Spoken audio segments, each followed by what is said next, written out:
ഹരിയോടൊപ്പം എന്ന social media സീരീസിന്റെ പുതിയ ലക്കത്തിലേക്ക് സ്വാഗതം. ഓരോ ക്ഷേത്രങ്ങളിലും ഓരോരോ ഭാവത്തിലുള്ള വ്യത്യസ്ത മൂർത്തികളെയാണല്ലോ പ്രതിഷ്ഠിച്ചിരിക്കുന്നത്. അപ്പോൾ ഓരോ മൂർത്തികളെയും എങ്ങനെയാണ് പ്രാർത്ഥിക്കേണ്ടത്, എങ്ങനെയാണ് അവരെ സമീപിക്കേണ്ടത്? നമുക്ക് നിരവധി ഈശ്വരന്മാരുണ്ട്. നിരവധി ഈശ്വരന്മാരെ നമ്മൾ പ്രാർത്ഥിക്കുന്നത് നിരവധി വ്യത്യസ്തമായ ആവശ്യങ്ങൾക്ക് വേണ്ടിയിട്ടാണ് പലപ്പോഴും നമ്മൾ ഓരോ ഈശ്വരന്മാരും കണക്കാക്കുന്നത്. അല്ലെങ്കിൽ ഇത്രയും ഈശ്വരന്മാരെല്ലാം വ്യത്യസ്ത കാര്യങ്ങളിൽ വളരെ സ്പെഷ്യലൈസ്ഡ് ആണ് എന്ന് തന്നെ നമുക്ക് ധരിക്കേണ്ടി വരും. നമ്മൾ ആദ്യം ഇതിനു മുമ്പുള്ള ചർച്ചകളിൽ നമ്മൾ പറഞ്ഞു, ഈശ്വരൻ എന്നുള്ളത് ആ ശക്തി നമ്മളിൽ നിന്ന് തന്നെയാണ് ആരംഭിക്കുന്നത്. നമ്മളിൽ നിന്ന് ആരംഭിക്കുമ്പോൾ നമ്മൾ ഈശ്വരനോട് പ്രാർത്ഥിക്കേണ്ടത് നമുക്ക് ആ ഒരു ക്വാളിറ്റി, ആ ഒരു ഈശ്വരൻ്റെ ക്വാളിറ്റി നമ്മളിലേക്ക് ഉണ്ടാവണം എന്നറിയാൻ വേണ്ടിയാണ് നമ്മൾ പ്രാർത്ഥിക്കുന്നത്. അപ്പോൾ ഓരോ ഈശ്വരന്മാരെ കാണുമ്പോൾ നമുക്ക് ഓരോ തരത്തിലുള്ള ക്വാളിറ്റികൾ ആവശ്യം വരും. ഒരു മനുഷ്യൻ എന്ന നിലയ്ക്ക് അല്ലെങ്കിൽ ഈ ലോകത്ത് നമുക്ക് ജീവിക്കണമെങ്കിൽ ഒരു കഴിവ് മാത്രം കൊണ്ട് നമുക്ക് ഒരിക്കലും നമുക്ക് ജീവിക്കാൻ കഴിയില്ല. വ്യത്യസ്തങ്ങളായിട്ടുള്ള പല സാഹചര്യങ്ങളിലും പലതരത്തിലുള്ള കഴിവുകളും അനുഗ്രഹങ്ങളും നമുക്കുണ്ടായാൽ മാത്രമേ നമുക്ക് മുമ്പോട്ട് പോകാൻ കഴിയുള്ളൂ. അതുകൊണ്ട് തന്നെ ഓരോ തരത്തിലുള്ള ആവശ്യങ്ങൾക്ക് വേണ്ടി നമ്മൾ പ്രാർത്ഥിക്കുന്ന ഓരോ ക്ഷേത്രങ്ങളിൽ ഓരോ ഈശ്വരനും പ്രാർത്ഥിക്കുന്നത് വളരെ ഡിഫറൻ്റ് ആയിട്ട് തന്നെ വേണ്ടിവരുമെന്നാണ് ഞാൻ കരുതുന്നത്. ഉദാഹരണത്തിന് ശിവക്ഷേത്രത്തിൽ നമ്മൾ പോയി പ്രാർത്ഥിക്കും. ശിവക്ഷേത്രത്തിൽ നമ്മൾ പോയി പ്രാർത്ഥിക്കുമ്പോൾ ഞാൻ മുമ്പ് സൂചിപ്പിച്ചു, കാരണം നമ്മൾ നോക്കണം, വാഹനം നമ്മൾ ശ്രദ്ധിക്കണം.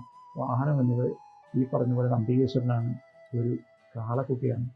അപ്പോൾ ഇതിൻ്റെ ഒരു സ്വഭാവം എന്താണെന്ന് വെച്ചിട്ടുണ്ടെങ്കിൽ വളരെ അഗ്രസീവായിട്ട് പെരുമാറാൻ കഴിയുന്ന തരത്തിലേക്കുള്ള ഒരു ശക്തി, നന്നായി പ്രവർത്തിക്കാൻ കഴിയുന്ന ഒരു ശക്തി എനിക്കുണ്ടാവണം എന്നാണ് നമ്മൾ മഹാദേവനോട് അല്ലെങ്കിൽ ശിവനോട് ശിവക്ഷേത്രത്തിൽ പോയി നമുക്ക് പ്രാർത്ഥിക്കേണ്ടത്. അപ്പോൾ അവിടുന്ന് നമ്മൾ ആഗ്രഹിക്കേണ്ടതും അല്ലെങ്കിൽ നമുക്ക് വേണ്ടതും നമുക്ക് ശക്തിയാണ്.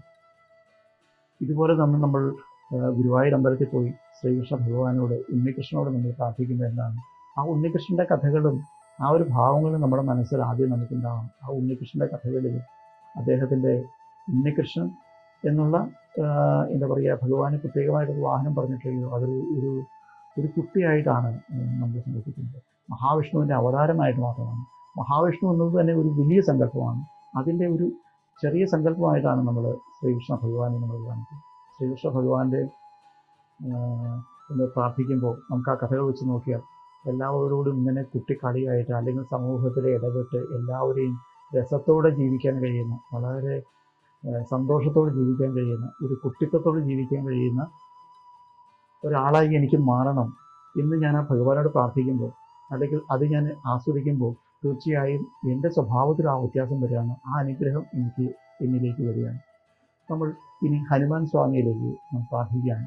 ഹനുമാൻ സ്വാമിയുടെ ഒരു പ്രത്യേകത നമുക്ക് എല്ലാവർക്കും അറിയാം. നമ്മൾ വായിച്ചിട്ടുള്ള കഥകളിലെല്ലാം ഹനുമാൻ സ്വാമിയുടെ ഒരു പ്രത്യേകത പറയുന്നത് അതിശക്തനാണ്, വായുപുത്രനാണ്, വായുവേഗത്തിൽ എല്ലാ കാര്യങ്ങളും ചെയ്യാൻ കഴിയുന്ന ഒരാളാണ് ഹനുമാൻ സ്വാമി. ഹനുമാൻ സ്വാമിക്ക് പക്ഷേ വേറെന്നുണ്ട്, ആരെങ്കിലും സ്വന്തം ഹനുമാൻ സ്വാമിയെ പ്രകീർത്തിച്ചാൽ മാത്രമേ അദ്ദേഹം പ്രവർത്തിക്കുകയുള്ളൂ എന്നുള്ളതാണ്. ഈ ഹനുമാൻ സ്വാമിയെ നമ്മൾ പ്രാർത്ഥിക്കുമ്പോൾ നമുക്ക് എന്താണ് വേണ്ടത്? ഹനുമാൻ സ്വാമി യഥാർത്ഥത്തിൽ നമ്മുടെ ഒരു സ്വഭാവമുള്ള ഈശ്വരനാണ്. നമുക്ക് വേറുന്നുണ്ട്, നമ്മുടെ സ്വന്തം കഴിവ് എന്താണെന്ന് തിരിച്ചറിയാൻ കഴിയില്ല. വേറൊരാൾ നമ്മുടെ കഴിവിനെ പറ്റി പറയുമ്പോൾ മാത്രമാണ് പലപ്പോഴും നമ്മൾ ആക്ട് ചെയ്യുന്നുണ്ടാവുക. അപ്പോൾ ഹനുമാൻ സ്വാമിയുടെ അടുത്ത് നമ്മൾ പ്രാർത്ഥിക്കുന്നത് എന്താണ്? എനിക്ക് എൻ്റെ കഴിവ് തിരിച്ചറിയാനുള്ള കഴിവ് തരണേ എന്നാണ് നമ്മൾ ഹനുമാൻ സ്വാമിയുടെ അടുത്ത് പോയി പ്രാർത്ഥിക്കുന്നത്. കാരണം എന്താണ് ഓരോ ഈശ്വരന്മാരുടെയും പ്രത്യേകത? അതുകൊണ്ട് നമ്മൾ മഹാഗണപതിയെ നമ്മൾ തൊഴാൻ പോവുകയാണ്. മഹാഗണപതിയെ നമ്മൾ തൊഴാൻ പോകുമ്പോൾ നമ്മൾ പ്രാർത്ഥിക്കുന്നത് എന്താണ്? ബുദ്ധിയുടെ അല്ലെങ്കിൽ ഏത് പ്രശ്നത്തിൻ്റെയും ഏറ്റവും അൾട്ടിമേറ്റ് പരിഹാരം നൽകാൻ കഴിയുന്ന, ബുദ്ധി ഉപദേശിക്കാൻ കഴിയുന്ന ഒരു ഈശ്വരനാണ്. അദ്ദേഹത്തിൻ്റെ വാഹനം എലിയാണ്, മൂഷികനാണ്. എവിടെയും തുരന്നു കയറി അത്രയും ഡീപ്പായിട്ട് ഇൻവോൾവ് ചെയ്ത, ഡീപ്പായി ഒരു വിഷയത്തെപ്പറ്റി ചിന്തിച്ചിട്ട് പരിഹാരം കണക്കാക്കാൻ കഴിയുന്നു. എന്നാൽ വളരെ ഹമ്പിളാണ്.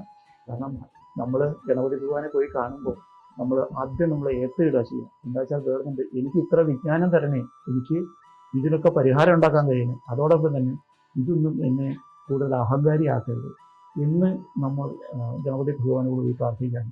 കാരണം ആ സ്വഭാവം നമ്മളിലേക്കാണ് നമുക്ക് വേണ്ടത്. ബുദ്ധിമാനാവണം. ഏത് വലിയ പ്രശ്നങ്ങൾ വന്നാലും ആ പ്രശ്നത്തിന് പരിഹാരം ഉണ്ടാക്കാൻ എനിക്ക് കഴിയാൻ. നമ്മളിത് ഭഗവതിയിലേക്ക് നമ്മൾ പോയാൽ, ഭഗവതി എന്താണ്? ഭഗവതി എന്നുള്ളത് നമ്മളൊരു അമ്മയുടെ സങ്കല്പമാണ്.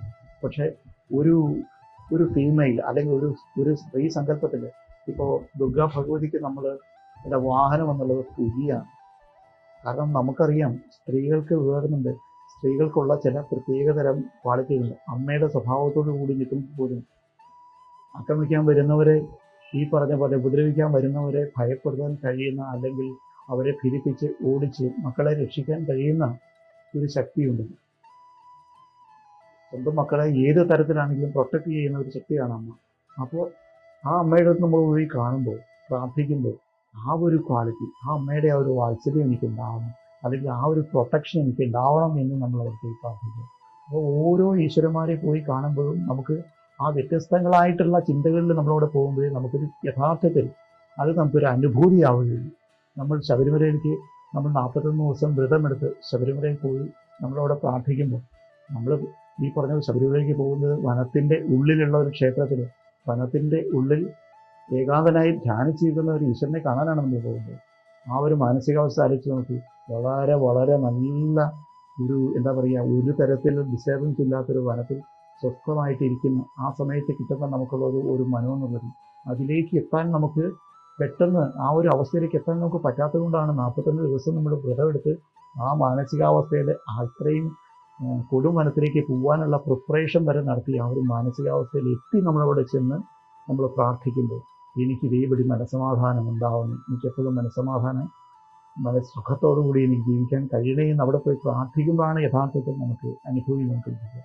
അപ്പോൾ ഓരോ ഈശ്വരനെ പ്രാർത്ഥിക്കുമ്പോഴും നമുക്ക് ചിന്തിക്കേണ്ടത് ആ ഈശ്വരൻ്റെ പുറകിലുള്ള കഥയുണ്ടെങ്കിൽ ആ കഥ മുഴുവൻ ഒരു അർത്ഥതലത്തിലേക്കാണ് നമ്മൾ എത്തിക്കുന്നത്.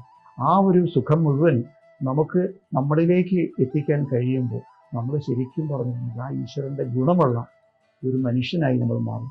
അപ്പോൾ നമുക്ക് വേറെ നെഗറ്റീവായിട്ടുള്ള ചിന്തകളല്ല വരിക, നമുക്കൊരു പോസിറ്റീവായിട്ടുള്ള ഒരു എനർജിയാണ് നമുക്ക് അതിൽ നിന്ന് നമുക്ക് ഉണ്ടാവുക. നിങ്ങളുടെ അഭിപ്രായങ്ങൾ കൃത്യമായി കമൻറ്റ് ചെയ്യുക. ഹരിയോടൊപ്പം എന്ന ഈ യൂട്യൂബ് ചാനൽ സബ്സ്ക്രൈബ് ചെയ്യുക. നിങ്ങൾ ഇഷ്ടപ്പെടുന്ന മറ്റൊരു വിഷയമായി വീണ്ടും കാണാം. നന്ദി, നമസ്കാരം.